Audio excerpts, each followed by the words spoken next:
Welcome students, welcome to chase your dream. আজকে আমরা এই ভিডিওতে নল এবং চৌবাচ্চা চ্যাপ্টারের 7 থেকে 11 এই 5টি অঙ্ক তোমাদের করে দেখাবো। আমরা 7 নম্বর অঙ্কে ফার্স্টে যাচ্ছি।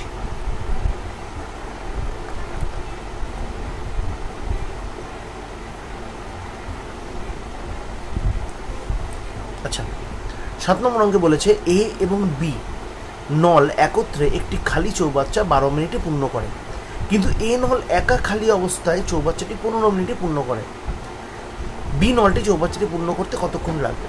দেখো, এখানে দুজনের পূর্ণ করতে টাইম লাগছে হচ্ছে, মানে অর্থাৎ এখানে এ প্লাস বি যদি আমি ভাবি, প্রশ্ন অনুযায়ী এ এবং বি খালি চৌবাচ্চাটি 12 মিনিটে পূর্ণ করতে পারে, অর্থাৎ এ প্লাস বি ইকুয়াল টু 1/12। এখানে এই অংশ হিসেবে নেওয়ার পদ্ধতি বা কেন আমরা নিচ্ছি, এটা ফার্স্ট ভিডিওতে অলরেডি রয়েছে, তোমরা অবশ্যই ফার্স্ট ভিডিও থেকে দেখে নিও যে কীভাবে কেন এরকম 1/12 বা কী ধরা হচ্ছে সেই প্রসেসগুলো। এবং শুধু এরটা দেওয়া রয়েছে কিন্তু 1/15, তাহলে 1/15 প্লাস 1/12 1/b ইজিক্যাল টু 1/12 হয়ে যাচ্ছে যদি আমরা ডেটা বসাই। তাহলে 1/b ইজিক্যাল টু কত হয়ে যাবে? 1/12 মাইনাস 1/15, লসাগু করলে 12 এবং 15 লসাগু 60, এখানে হচ্ছে 5, এখানে 4, অর্থাৎ 1/b is equal to 1/60, that is b is equal to 60। তার মানে b যদি পূর্ণ করে পুরো 60 মিনিট লাগবে, অর্থাৎ এখানে অ্যান্সার কিন্তু 1 ঘন্টা, অর্থাৎ বি অ্যান্সার হবে। ওকে,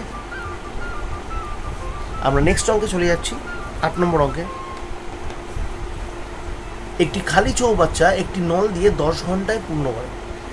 একটি খালি চৌবাচ্চা একটি নল দিয়ে 10 ঘন্টায় পূর্ণ হয়, কিন্তু চৌবাচ্চাটির তলদেশে ছিদ্র থাকার জন্য খালি চৌবাচ্চাটি পূর্ণ হতে 5 ঘন্টা বেশি সময় লেগে যাচ্ছে। ওই ছিদ্র দিয়ে পূর্ণ চৌবাচ্চা কতক্ষণে খালি হবে? আমাদের এখানে যে চৌবাচ্চা দিয়ে জল প্রবেশ করছে সেটাকে তাহলে আমরা 1/10 ধরবো, এবং একটা ছিদ্র দিয়ে এটা বেরিয়ে যাচ্ছে, আমি এটাকে এক্স ধরে নিচ্ছি, যেই ছিদ্রটা দিয়ে বেরিয়ে যাচ্ছে, এবং এর ফলে 5 ঘন্টা বেশি সময় লেগে যাচ্ছে, অর্থাৎ সময় লেগে যাচ্ছে কিন্তু 1/15। ওকে, তাহলে লেগে যাচ্ছে সময় কিন্তু 1/15, কারণ 5 ঘন্টা বেশি সময় লাগছে। তাহলে ক্যালকুলেশন করলে এখান থেকে 1/x ইকুয়াল টু কত পাবো আমরা? 1/10 মাইনাস 1/15 হবে। এখানে এলসিএম করলে 30 হবে, 10 আর 30 হচ্ছে 3 minus 2, that is 1/x equal to 1/30, এবং x ইকুয়াল টু চলে আসছে এখানে 30। অর্থাৎ যদি খালি চৌবাচ্চাটিকে খালি করতে হয় তাহলে কিন্তু আমাদের 30 ঘন্টা সময় লেগে যাবে। ওকে, আমরা নেক্সট অঙ্কে চলে যাচ্ছি। 9 নম্বর অঙ্ক। 9 নম্বর অঙ্কে বলেছে চৌবাচ্চার একটি ছিদ্র দিয়ে পূর্ণ চৌবাচ্চা খালি হয় 5 মিনিটে, এবং একটি নল দিয়ে প্রতি মিনিটে 6 লিটার জল চৌবাচ্চায় প্রবেশ করলে পূর্ণ চৌবাচ্চা খালি হতে 10 মিনিট সময় লাগে। দেখো, প্রশ্নটা ভালো করে বুঝতে হবে। প্রশ্নে বলেছে চৌবাচ্চার একটি ছিদ্র দিয়ে পূর্ণ চৌবাচ্চা খালি হয় 5 মিনিট, তার মানে একটা নেগেটিভ পাইপ আছে যা 5 মিনিটে কী করে? চৌবাচ্চাটিকে খালি করে দেয়। একটি নল দিয়ে প্রতি মিনিটে 6 লিটার জল চৌবাচ্চায় প্রবেশ করে। এই লাইনটায় আমরা পরে আসবো, আমরা বাকি ডেটাটা দেখে নিই। এবার ওই প্রবেশ করার জন্য প্রবেশ পাইপটি দিয়ে চৌবাচ্চাটি একটি নল দিয়ে প্রবেশ করলে চৌবাচ্চাটি খালি হয় 10 মিনিট সময়, খালি হতে 10 মিনিট সময় লাগে। তার মানে নর্মালি 5 মিনিটে হয়ে যায়, কিন্তু যদি জল প্রবেশ করতে থাকে তখন 10 মিনিট সময় লাগে। তার মানে এখানেও কিন্তু আমার নেগেটিভ আর পজিটিভের ঘটনা আসছে, তবে এখানে নেগেটিভ পাইপটা বেশি শক্তিশালী, কারণ জল প্রবেশ করলেও সে জল কিন্তু আলটিমেটলি বের করে দিচ্ছে, সুতরাং তাকে আমরা আগে লিখব। অর্থাৎ 1/5 হচ্ছে আমার অ্যাকচুয়ালি জেনারেল কেস, আর যে পাইপটা ভর্তি করছে আমরা জানি না কতটা, এবং আলটিমেটলি টাইম কী হচ্ছে? 10 মিনিট লেগে যাচ্ছে। একটা জিনিস বোঝার আছে এখানে, যে আমরা আগের অঙ্কটা যখন করলাম তখন এখানে কিন্তু যে পাইপটা দিয়ে ভর্তি হচ্ছিল জল সেটা ছিল, আর যেটা দিয়ে বেরিয়ে যাচ্ছিল সেটা ছিল, কিন্তু এবার কিন্তু ব্যাপারটা উল্টো হয়ে গেছে। মানে যেটাকে খালি হচ্ছে সেটাকে আগে রাখলাম, যেটা ভর্তি হচ্ছে সেটাকে পরে রাখলাম। আমাকে অ্যাকচুয়ালি প্রশ্ন পড়ে বুঝতে হবে কোন পাইপটা বেশি স্ট্রং। এটা আমাদের ক্যালকুলেশনের জন্য, ক্যালকুলেশনের সুবিধার জন্য কিন্তু এটা করতে হবে। কোন পাইপটা বেশি স্ট্রং আমাদের বুঝে নিতে হবে। আগের অঙ্কটায় কিন্তু মানে তলদেশে ছিদ্র থাকা সত্ত্বেও 8 নম্বর অঙ্কটায়, তোমরা স্ক্রিনে দেখে নাও, 8 নম্বর অঙ্কটায় কিন্তু তলদেশে ছিদ্র থাকা সত্ত্বেও চৌবাচ্চাটি পূর্ণ হতে 5 ঘন্টা বেশি সময় লাগছিল। তার মানে কি আলটিমেটলি পূর্ণ হচ্ছিল, অর্থাৎ পূর্ণ হওয়ার পাইপটি বেশি স্ট্রং ছিল। কিন্তু এবার যখন পরের অঙ্কে কিন্তু খালি হওয়ার যে পাইপটি সেটি বেশি স্ট্রং, সুতরাং তাকে আমরা আগে লিখব। এখানে এটাই পজিটিভভাবে চিন্তা করতে হবে, কারণ যেহেতু এ বেশি স্ট্রং আর ভর্তির পাইপটি কম স্ট্রং, একে পরে রাখছি। তাহলে ক্যালকুলেশন করলে 1/x = আসছে 1/5 - 1/10। তাহলে 1/x = আসছে এখানে 10 হবে, এখানে 2 - 1 হবে, 1/x = 1/10।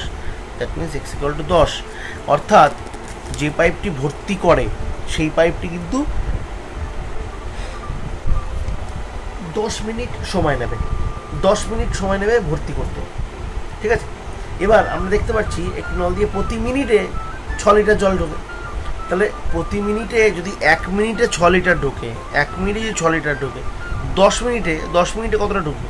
6 × 10 অর্থাৎ 60 লিটার ঢুকবে।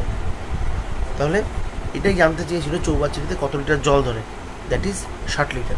এই জায়গাটা কিন্তু বোঝার আছে, কারণ আবার বলছি, বলে দিয়েছে একটি নল দিয়ে প্রতি মিনিটে এত মিনিটে জল চৌবাচ্চা প্রবেশ করলে পূর্ণ চৌবাচ্চা খালি হতে 10 মিনিট বেশি। তার মানে কি যদি এই 6 লিটার করে জল প্রবেশ না করে তাহলে কিন্তু 5 মিনিটেই হয়ে যায়, কিন্তু এটা প্রবেশ করার জন্য 10 মিনিট সময় লেগে যাচ্ছে। তার মানে এইটা যদি আমি যদি যেই পাইপ দিয়ে জল বেরিয়ে যাচ্ছে সেই পাইপটা যদি আমার জল যদি না বেরোতো সেই পাইপ দিয়ে, তাহলে আমাদের দেখে নিতে হবে যে কতক্ষণে ভর্তি হতো। সেটা আমরা পেয়েছি 10 মিনিট।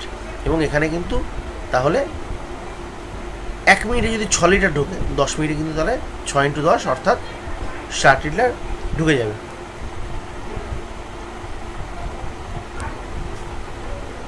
আমরা পরের অঙ্কে চলে যাচ্ছি। পরের অঙ্ক 10 নম্বর অঙ্ক। 10 নম্বর অঙ্কে বলেছে যে ABC 3টি পাইপ আছে এবং 3টি পাইপ একত্রে খালি চৌবাচ্চা 5 মিনিটে পূর্ণ করে দেয়। অর্থাৎ 3টে পাইপ যদি আমি A পাইপ, B পাইপ এবং C পাইপ ধরি, 3টে পাইপ কিন্তু আমাদের 5 মিনিটে পূর্ণ করে দিচ্ছে। এবার A পাইপ এবং B পাইপ পৃথকভাবে 15 মিনিট এবং 20 মিনিটে খালি চৌবাচ্চাটি পূর্ণ করতে পারে। অর্থাৎ A এর ডেটা দেওয়া রয়েছে 15, B এর ডেটা দেওয়া রয়েছে 20। হলো, তাহলে 1/c = কী হবে? 1/5 - 1/15 - 1/20। ক্যালকুলেশন করলে এখানে কত আসছে? 5, 15, 20 এর লসাগু। যাই হোক, আমি বিভিন্ন অঙ্কে এদের লসাগু একবারেই বসিয়ে দিচ্ছি। লসাগু করার পদ্ধতি তোমরা লসাগু গসাগুর ভিডিওতে পেয়ে যাবে। 5, 15 এবং 20 লসাগু আসবে 60, অর্থাৎ এখানে 12, এখানে 4, এখানে 3, অর্থাৎ 1/c = 7 হচ্ছে 5/60, অর্থাৎ c কিন্তু আসছে 12। সুতরাং আমরা দেখতে পাচ্ছি 12 মিনিটে কিন্তু C নলটি চৌবাচ্চাটিকে পূর্ণ করে দেবে। এই ভিডিওর শেষ অঙ্ক 11 নম্বর অঙ্কে আসছি। 11 নম্বর অঙ্কে বলা আছে একটি খালি চৌবাচ্চা একটি নল দিয়ে 10 ঘন্টায় পূর্ণ হয়, কিন্তু চৌবাচ্চার তলদেশে ছিদ্র থাকায় পূর্ণ হতে 2 ঘন্টা সময় বেশি লাগে। পূর্ণ চৌবাচ্চা ওই নিকাশি নল দিয়ে কতক্ষণে খালি হবে? আচ্ছা, এই প্রশ্নটি একদম অ্যাজ ইট ইজ 8 নম্বর প্রশ্নের হুবহু কপি, শুধুমাত্র সংখ্যার পার্থক্য আছে। সুতরাং আমি আশা করব 11 নম্বর অঙ্ক তোমরা নিজেরাই করে আমাকে কমেন্ট বক্সে জানাবে অ্যাজ ইট ইজ 8, ঠিক আছে? এবং অবশ্যই জানাও এবং কমেন্ট বক্সে কমেন্ট করো। ভালো থেকো, সুস্থ থেকো, অঙ্কের সাথে থেকো, এবং কোনো অঙ্কে কোনো রকম সমস্যা হলে সেটা যে লেভেলের অঙ্ক হোক তোমরা আমাদের মেল করতে পারো chaseyourdream2024@gmail.com। আমরা যথাসাধ্য চেষ্টা করব তোমাদের প্রশ্নের সলভ ভিডিও বানিয়ে পোস্ট করার। Thank you, good bye.